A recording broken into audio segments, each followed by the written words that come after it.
Let's combine a few balls of color changing yarn to make the most magical ombre rainbow that will make your eyes and your heart sing. I know what you're probably thinking, but no, there are not a lot of ends to weave in because we don't fasten off our yarn as we crochet. Hey there, I'm Jess from Make a Do Crew, and I can't wait to show you how relaxing this blanket is. We are seriously gonna let the yarn do all the hard work. If you love chill, cruise control crochet projects like this, hit the like button and subscribe to our channel because we are all about easy projects that look really cool when you're done.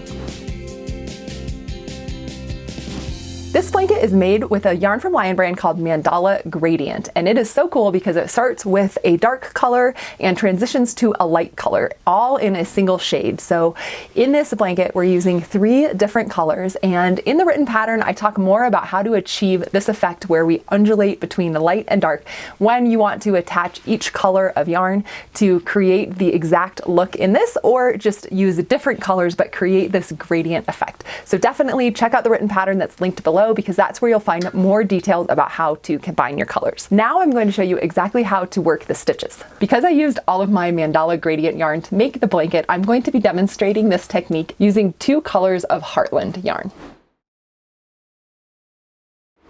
The way this project works, we're going to keep 2 balls of yarn attached, and that's what allows us to not fasten off our yarn at the end of each row and thereby eliminates so many ends that we won't have to weave in. So I am going to start with what I'm calling color A, which is my green color, and I have 22 chains here. If you are making the full blanket and not a little elf-size blanket, you're going to want to start with 122 chains or any even number of chains. Now we're going to continue in this same color and single crochet in the 2nd chain from the hook. And then we're going to work 1 more single crochet in the next stitch. And then we want to start our stitch repeat, and that is going to be a chain 1. We're going to skip the next chain and single crochet into the next chain. And this is what we're going to do across the row. So it's just a chain 1, skip the next chain, and single crochet into the next chain. So we're creating these chain 1 spaces here, and we're skipping a chain at the bottom every time we do that. So chain 1, skip the chain here in our foundation, and then single crochet, chain 1, skip the next chain down below, and single crochet. So we're going to work like that across this row until we just have a couple chains remaining. With 3 chains left in my foundation row, I'm going to chain 1 up here, skip the next chain, and then I'm going to end this row with 2 consecutive single crochets. So in all of our rows of this pattern, we are going to begin and end them the same way. So if you remember here at the beginning, we started with 2 single crochets in a row and we're ending in the same way. And now this is where things get really interesting because I'm going to pop a stitch marker on that live loop, and instead of continuing on with color A or flipping my work over like I typically would, I'm going to attach color B in that first stitch where I started row 1. So we're not turning and working in the other direction. We still have the same side of our work facing, and we're going to attach our yarn over here. I have my hook inserted under the loops of that first single crochet, and now I'm going to just pull my new color through like this, and I'm going to just hold that down while I chain 1 and then single crochet in my first stitch. All right, so now we've got a new color attached and we're ready to work in the same direction we worked that first row. So we're starting with a single crochet, we're gonna chain 1 and just skip right over the next single crochet.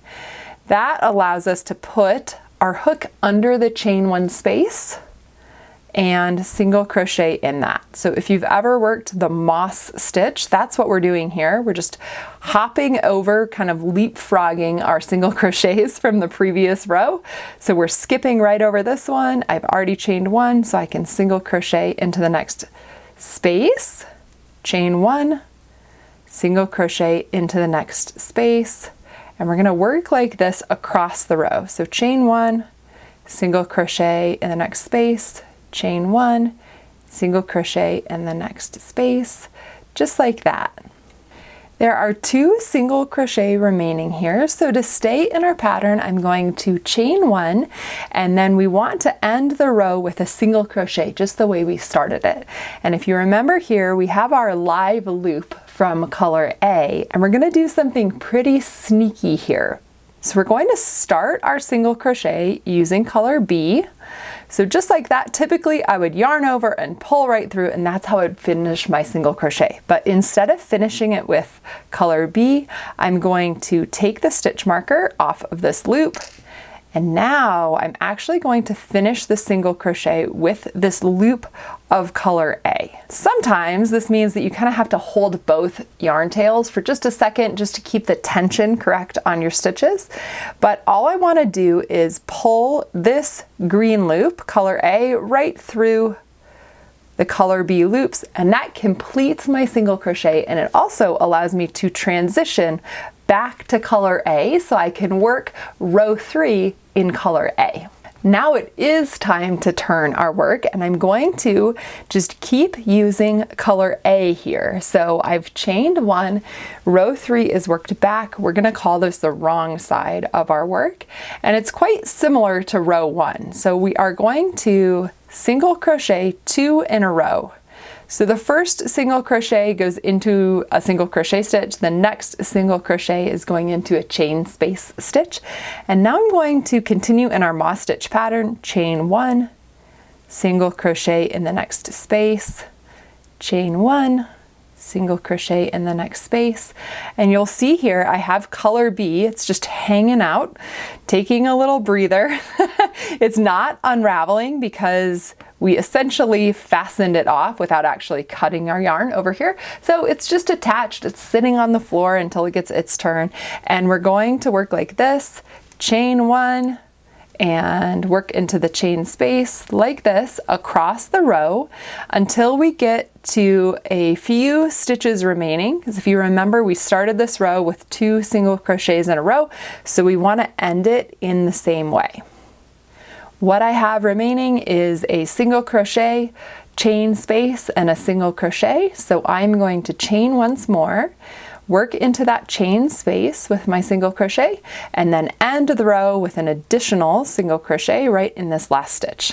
And again, we're going to pop that stitch marker on our live loop, just like that. Now it's going to be color A that's on the bench. It's going to take a quick break, and we're going to pick up color B to work back in the same direction we just worked row 3. So if you notice the pattern here, we're working 2 rows with one side of our work facing, and then we're turning it, and then we're working 2 rows in the same direction. So we're always allowing color B to meet up on the same edge as color A before we work back in the opposite direction. To pick up color B, you have a couple options here. Depending on which side of your work it's on, you may find it easier to insert your hook from the front or the back. Because my yarn is on the front right here, or at least the side facing me, I'm going to insert my hook from the back and pick it up like this.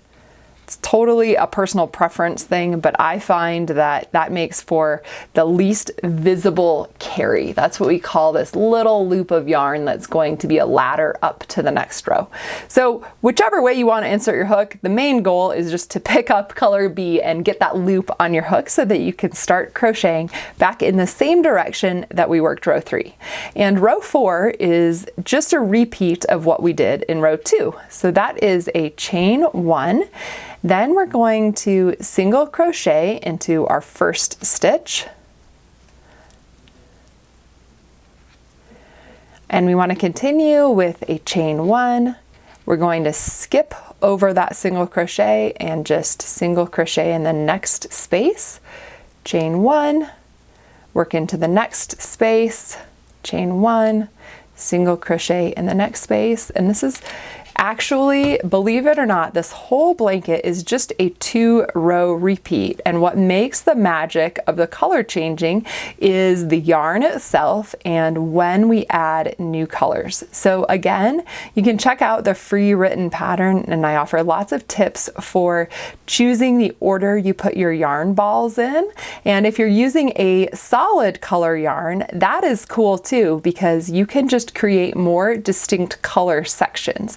So like I'm doing in this swatch, you can use a color A and a color B, for example, until you have 10 inches, and then you can switch, either continue with one of those colors and add a new color in, or you can switch to 2 new colors altogether, and that will create less of a gradient look, but it'll create some really cool pronounced stripes. So at the end of row 4, I am going to chain 1, and I want to demonstrate this technique once more, where we're going to pick up our yarn that was left over here. So this time you can decide if you like to take the stitch marker out before or after you begin to work your single crochet. Last time I did it a different way, so I just want to demonstrate here. You can also just take it out like that and hang onto the loop for a second.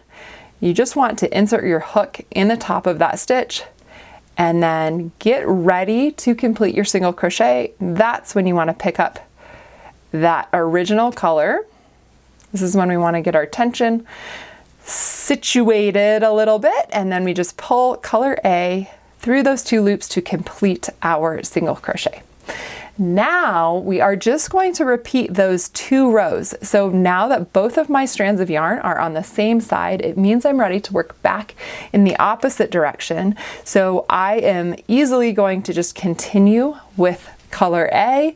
We're going to repeat row 3 now. So row 5 is just like row 3, where we work 2 single crochets in a row, chain 1, and then single crochet in each space until we get to the end of the row, where again we work 2 single crochets in a row. And then you are just going to work back and forth like this, and you're going to work 2 rows at a time with the same side of your blanket facing, just like we just demonstrated. So now that you have all the skills you need to know to make your ebb and glow blanket, you can just sit back and watch the magical colors unfold. I find it so interesting to watch them mingle as I crochet, and I hope you really enjoy this pattern. If you're using different colors of mandala gradient than what we used in the sample, will you please leave a comment with the color names?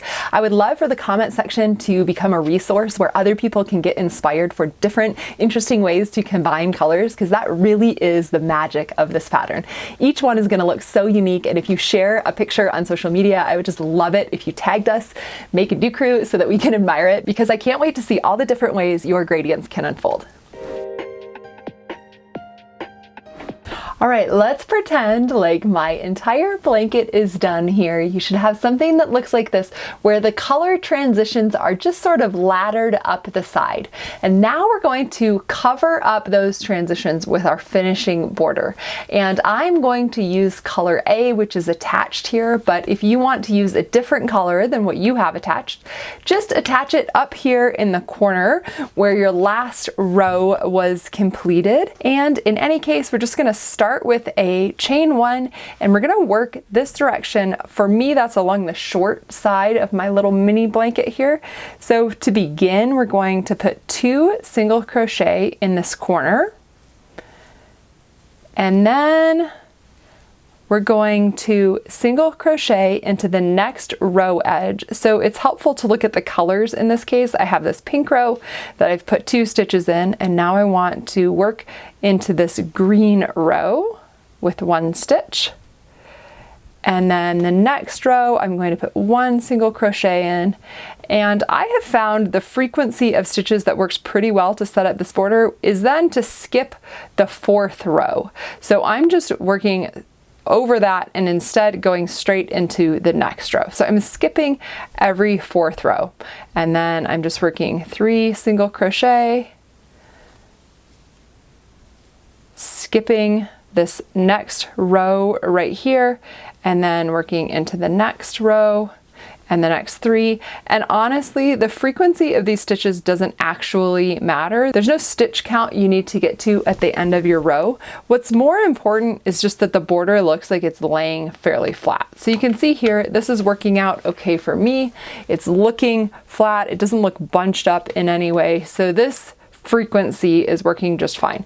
If you find though that you're not happy with how that row is laying, just tear it out and try working maybe 2 stitches and then skipping a row, or 4 stitches and then skipping a row.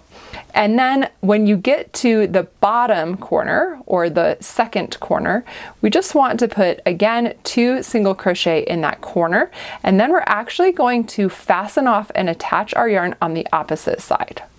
Now, what I'm going to do is just rotate my blanket because I want to make sure the same side of the blanket is facing up. So I just worked this row like this, and now we want to work with the same side facing up in this direction. And to do that, I'm going to just attach the same color yarn in the corner right here. I put a slip knot on my hook because I find that to be an easy way to attach the yarn.